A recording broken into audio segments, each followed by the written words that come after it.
Hello, good morning, or good afternoon, or indeed good evening, depending on your time zone. It's Monday, the 11th of May 2020. I'm James Innes, the Jobs Guru, and this is my new daily YouTube show, The Jobs Guru. Exactly what it says on the tin. Please do think about subscribing. In today's show, I'm going to be looking at the news headlines and taking a closer look at the jobs, careers, and employment news. I'll be covering a reader Q&A from my newspaper column, talking about mental health in the workplace, discussing in relation to the recent coronavirus situation, working from home and flexible working laws and regulations. And finally, we'll be seeing how to get a monkey down from a chandelier. If you have any questions or comments as you watch, then do please let me have them below. And if you like what you see, then do please hit that YouTube thumbs up. Now, first of all, let's run quickly through the national newspaper headlines here in the United Kingdom of Great Britain and Northern Ireland. The BBC summarises the day's news as follows. Chaos or freedom? Lockdown roadmap divides papers. So, Daily Mail. Boris keeps handbrake on. I think we've all done that from time to time, haven't we? The Times. PM sets out lockdown exit plan. The Daily Telegraph. The long road to freedom. The Sun. Ready, steady, slow. Daily Express, Boris, our route to freedom in baby steps. Metro, it's all Greek to us, Boris. Confusion as stay alert replaces stay home slogan. The Guardian, PM's lockdown release leaves Britain confused and divided, including the newspapers it seems. Daily Mirror, lockdown Britain, it's chaos. The Financial Times, Johnson lays out three-phase plan for putting Britain back to work. PM sends millions back to work. And the Daily Star, Mr. Blobby ruins summer. Britain is set to be Mr. Blobbied by a cool blob weather system that will ruin summer. Well, you live and you learn. So those are the main news headlines, but as usual, I've had a good read of all the jobs, employment and careers related headlines, and there's certainly a bumper crop today. It's hard to know where to start. But there are basically two main themes. First, there is news on the unemployment front. The FT points out that US unemployment has now hit a post-war high of 14.7%, referencing the Second World War, of course. More than 20 million lost their jobs in April as lockdowns choked the world's largest economy, with leisure and hospitality being by far the worst hit sectors. Surprisingly, many thought it would be even worse, although surely it will be worse next month when US unemployment may very likely break past 20%. The prospect of a V-shaped recovery is absolutely zero, said one economist. Meanwhile, The Guardian says that UK unemployment is to double, according to warnings from the Bank of England. Here too, of course, there are hopes of a V-shaped recovery, but that is looking less and less likely, and we are increasingly looking at the possibility of a sustained period of high unemployment. But of course, the biggest news is tied into last night's speech by British Prime Minister Boris Johnson as he set out his approach to gradually unlocking the economy, as he puts it, and it pertains to those who still have a job. The government's full roadmap, or as Boris also called it, a shape of a plan, or a sense of the way ahead, a 50-page document will be published later today. But in a nutshell, the message of work from home if you can remains, but the message only go to work if you must has now changed to you should go to work if you can't work from home. The Prime Minister specifically referencing the construction and manufacturing sectors. This is, of course, a whole lot easier said than done, and the unions are already up in arms about the practical implementation of this new directive, as indeed are the newspapers. Francis O'Grady, General Secretary of the TUC, the Trades Union Congress, described it as a recipe for chaos. The story which most caught my eye, though, is in the Telegraph. The right to work from home could be enshrined in law after the coronavirus lockdown ends. A source apparently says that the idea of legal rights was suggested by officials during talks about the government's return to work package. And I'm going to quote Frances O'Grady again, because she told the Telegraph the right to work from home would be a big step forward. People in all types of job need to be given more control over their hours and where they work. And she says that's why we've called for all workers to have a day one right to flexible working. And the New York Times reports that a Gallup survey showed that some 60% of US workers would now prefer to work from home as much as possible, even after the pandemic calms. It's easy to see why. Saving time and money commuting, escaping co-workers in order to focus, getting more control over your day. Now, in the UK at least, there is actually legislation already in place on this front, the Flexible Working Regulations 2014, and I'll be talking about that a little bit later in the programme. But first, onto that Q&A I mentioned. Monday is the day of the week that my usual weekly newspaper column comes out, and this week my question is from Steve in Cardiff, which is in Wales. I have to bear in mind I have followers all around the planet. So here's the question. James, I am having to use my home computer to work from home during lockdown, but we only have one computer at home and my kid needs it for schoolwork. Two concerns here. How can I remain 100% productive while sharing a PC without working all hours? And how can I protect my sensitive work data from my kid? Well, Steve, I'm working from home myself at the moment and in a house with 3 children under the age of 5. So trust me, I empathise. Alas, I'm afraid the onus is really on you when it comes to these issues. I can only suggest you're going to have to allocate strict times of the day when the computer's for your use and when it's for your child's, and ensure you both stick to that. It's going to be vital for you both that you're as productive as you can be during your hours. I think with regards to the security of your company data you also asked about there, I mean, you should of course be taking all necessary steps to protect this data in all the normal ways, firewalls, virus scanners, etc., etc. But I suggest you chat to your IT team or whoever deals with IT support back at the office and inform them of your situation. It may be that under the circumstances they can issue you with added protection online, albeit there is not much that is truly childproof, I can tell you. Maybe even create separate user accounts for the two of you. I know most people, my family included, just don't bother with this sort of functionality, but it could well be a handy tip in your case.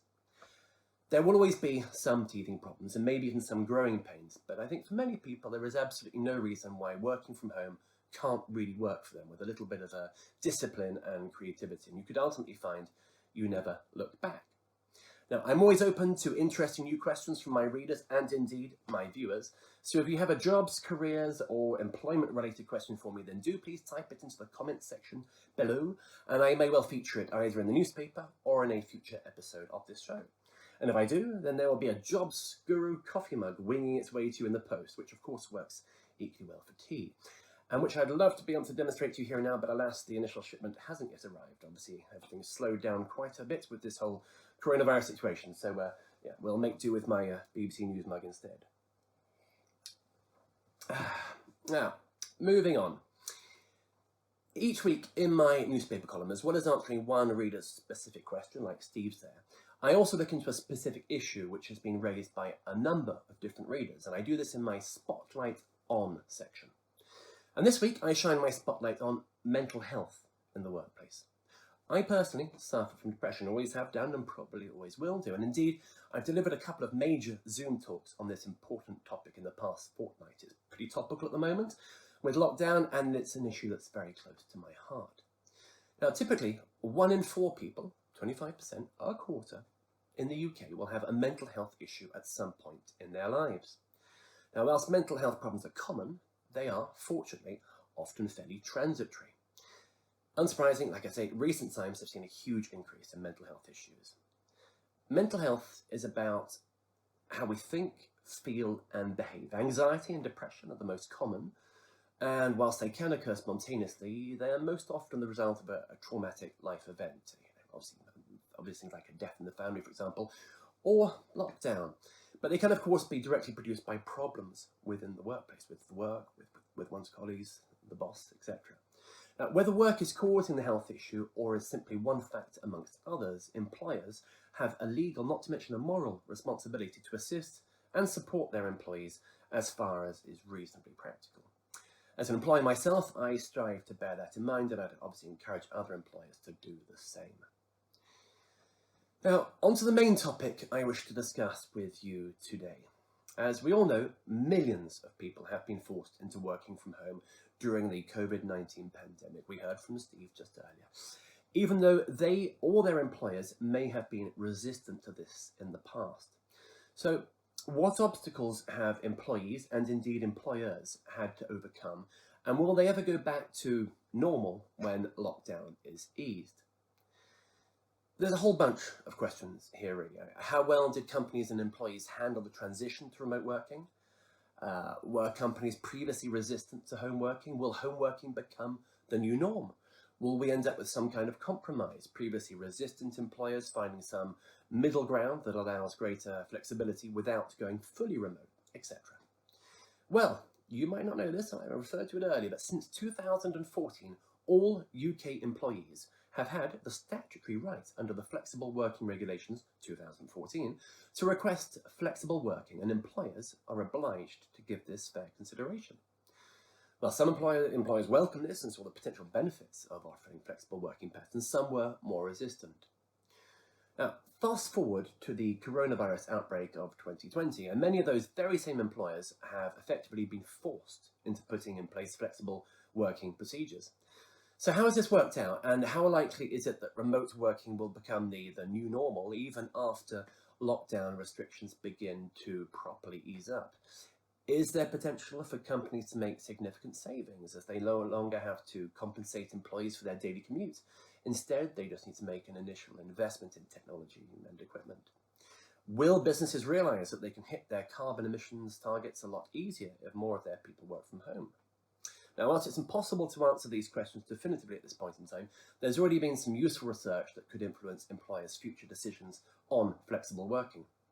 A study commissioned by Vizier suggests that 77% of employees not usually allowed to work remotely feel that their employers did a good job handling this transition to remote working, and that 68% feel they have been equally or even more productive working from home than they are in the office. This even takes into consideration some of these employees may also be parenting or homeschooling, and you can take it from me that does not make it any easier. The transition to remote working isn't necessarily, obviously, an easy one for either employers or their employees. There are so many considerations. The cultural, technological employers must, of course, be extremely sensitive to the potential impact on mental health as well. Working from home, it's very easy for the boundaries between work and private lives to blur, and for the work-life balance to shift rather badly towards unhealthy patterns. There's a lot of self-help that employees can do, making sure they take regular breaks, using that time to get some fresh air, even if lockdown does mean that's just staring out of an open window for a few minutes, getting some exercise each day one way or another, having a clear routine and structure, that's very important too, and no matter how tempted you may be, working in your pyjamas is never a good idea, even if you don't have any Zoom meetings scheduled. But employers also need to actively invest in the well-being of their teams, and crucially to be alert to any possible changes in their attitude, their performance, their productivity. These could be warning signs, indicators of underlying mental health concerns, and should never be ignored. And this is so important, I think, if employers are going to maintain productivity levels both during this lockdown and beyond. And this is also where technology has a huge role to play. And luckily, we have the tools more or less at our fingertips these days. Getting the right systems and applications in place is vital for maintaining appropriate communication channels. That's particularly important. And encouraging collaboration. I'm talking about things like Discord, Zoom, I mentioned, Google Meet, etc. I mean, these are ideal for bringing people together, not just personally, but also professionally. Here at the James Innes Group, we use Discord for our daily scrum, as well as more lengthy meetings, but my team of digital nomads also use the same platform for our company book club and regular pub quizzes, even though they don't take place in a pub, of course. As I discussed in a recent newspaper column of mine, it is the responsibility of the employer to ensure that teams required to work from home have the necessary equipment and access to appropriate technical support. But beyond that, there are other implications to consider, such as potential security risks. Steve is worried about what his child might do with the company data. But more seriously, cybercrime has increased since lockdown was introduced, and with so many people, forced to use their own devices, you can understand why, accessing corporate networks and data, potentially leaving companies at considerable risk. There's also a factor of cost as well. Twitter's head of HR, I saw, he was very quick to promise that employees working from home would be reimbursed in full for expenses associated with setting up and running their home offices. It's the right thing to do, of course, but potentially a costly decision if you're then going to bring those employees back into the office once lockdown is relaxed. So I think surely it's better to see this as more of a long-term investment by enabling people to continue working from home in the future. And as we saw in the Telegraph, that does seem to be under consideration, certainly from the government's point of view. It's well, you can see if employers have stepped up to the plate on that front too. But whatever the new normal looks like in the months and indeed years to come, one thing is clear: we should all be able to respond much more quickly, much more effectively, should we ever be faced with any kind of situation like this again in the future. And companies which were previously resistant to remote working, they might well find it a little tricky now to refuse reasonable requests for flexible working. So many people have proved categorically that they can work from home very successfully. So, big topic. And naturally, I'd really welcome any thoughts, questions, ideas, comments you may have in the comments section below. Now, as you may or may not know, I've written a few books. In fact, I'm the UK's best-selling careers author. Amongst my titles is the Interview, Question and Answer book, and it is, as they say, available in all good bookshops.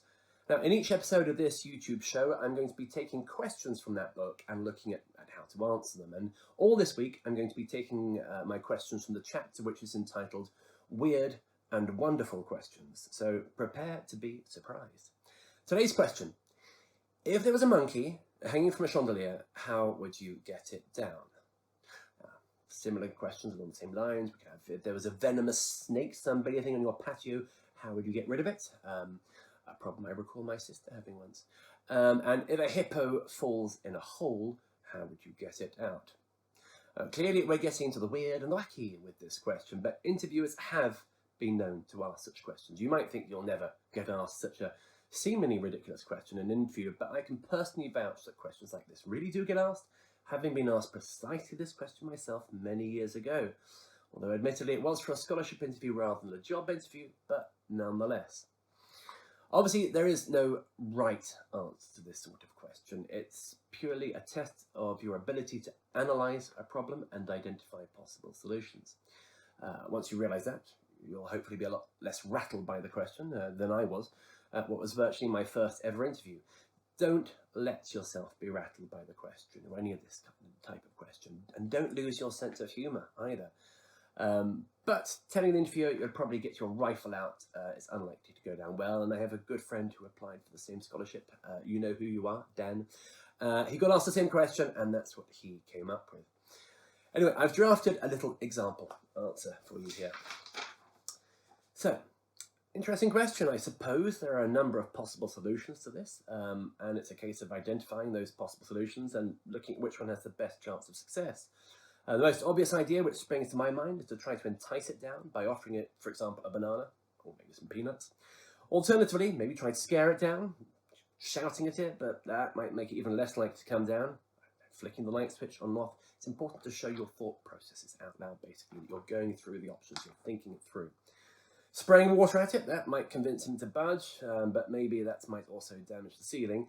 And how about, if I tried finding the monkey's owner or keeper and delegating the task to them? I think that sounds a good option to me. As it happens, I'm currently updating the interview question and answer book, working on a brand new edition. So if you have any interview questions which you think I should be considering for possible inclusion, do please let me know in the comments section below. So now that's pretty much all for today. Just two more things. First, the usual YouTube requests. If you have any questions or comments about this episode, about the show in general, or indeed about life, the universe, arachnophobia, do please let me have them below. If you liked this inaugural episode, then please do hit it with the YouTube thumbs up.